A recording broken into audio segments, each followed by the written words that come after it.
The golden era of Hollywood produced some of the most notable stars in entertainment, and for many of them, their love lives were as up and down as their careers, and many lost their virginity at a surprising age. In this video, we'll take a look at a few of these stars. Join Facts First as we present golden era celebrities who lost their virginity at a surprising age. Jean Harlow.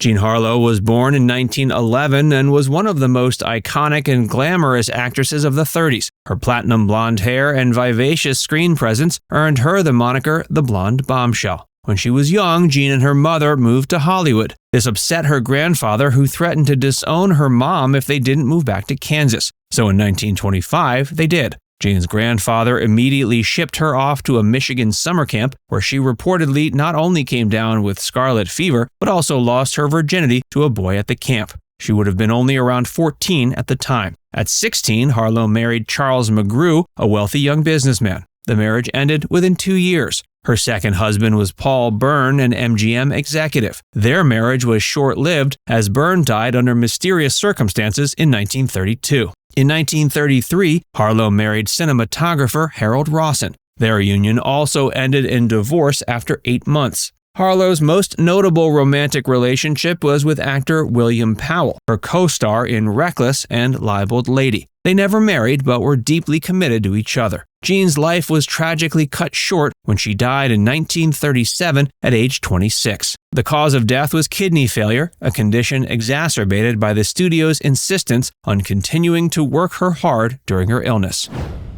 Joan Crawford.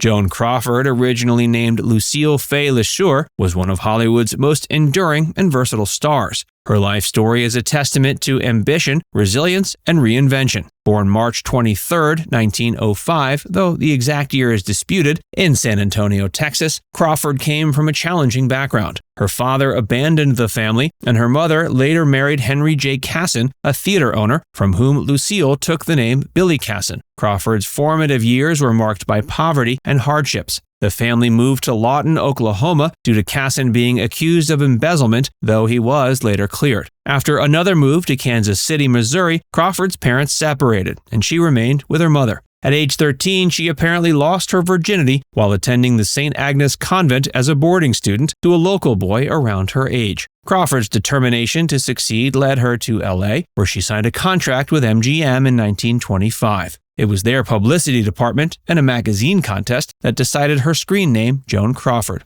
Her first husband was Douglas Fairbanks Jr., whom she married in 1929. Being married to Fairbanks meant she was connected to Hollywood royalty, as his father was the legendary Douglas Fairbanks Sr., but their marriage only lasted 4 years. She met actor Franchot Tone on the set of Today We Live, and the two were married in 1935. Their relationship was tumultuous, marked by professional competition. They divorced in 1939. In 1942, she married actor Philip Terry. The union was short-lived, and they divorced in 1946. Her fourth and final husband was Alfred Steele, the CEO of PepsiCo. They married in 1955, and Crawford became actively involved in the company, especially after Steele's death in 1959.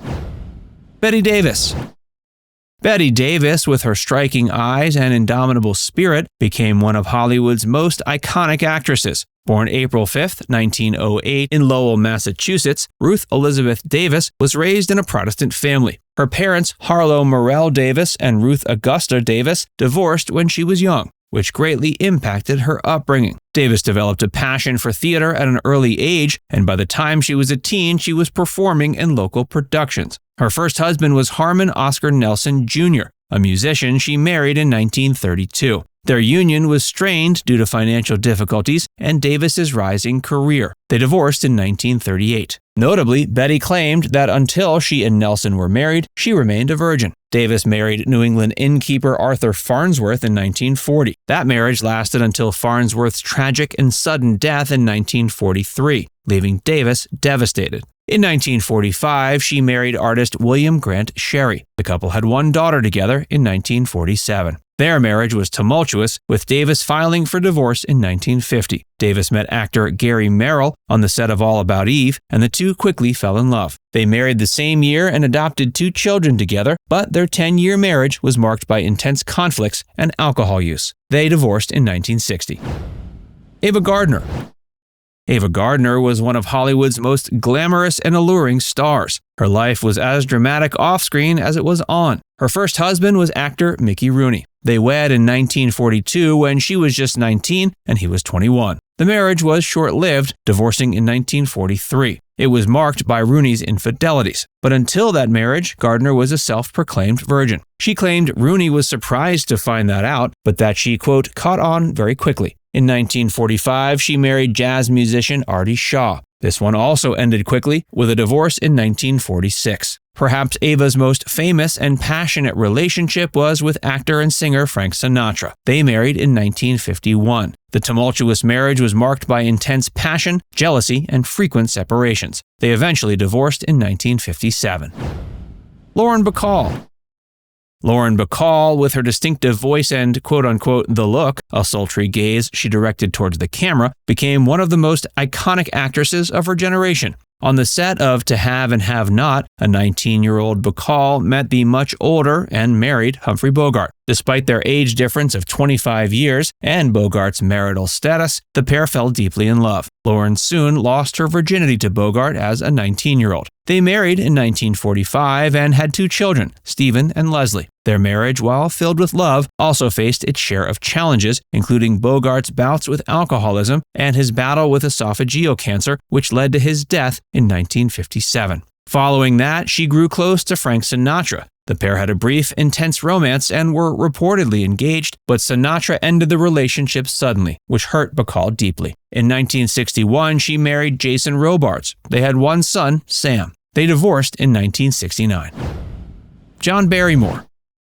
John Barrymore, born into the legendary Barrymore theatrical family, was one of the most acclaimed and enigmatic actors of his generation. Barrymore reportedly lost his virginity to his own stepmother when he was 15. His first wife was actress Catherine Corey Harris. They married in 1910, but the union, marked by Barrymore's infidelities and alcoholism, ended in 1917. In 1920, he married poet and playwright Blanche Ulrichs, who wrote under the pseudonym Michael Strange. This marriage was also tumultuous, influenced by both partners' strong personalities and Barrymore's continued struggles with alcohol. They divorced in 1925, but not before having a child, Diana, who later became an actress. His most publicized romance was with silent film actress Dolores Costello, whom he met on the set of The Sea Beast in 1924. They married in 1928 and had 2 children, Dolores and John Drew Barrymore, who followed in the family's acting tradition. His final marriage was to Elaine Jacobs Barry, a young woman who had been a fan of his work. They married in 1936 when he was 54 and she was 19. These stars all lost their virginity at interesting ages. Which was the most surprising to hear about? Let us know in the comments section below.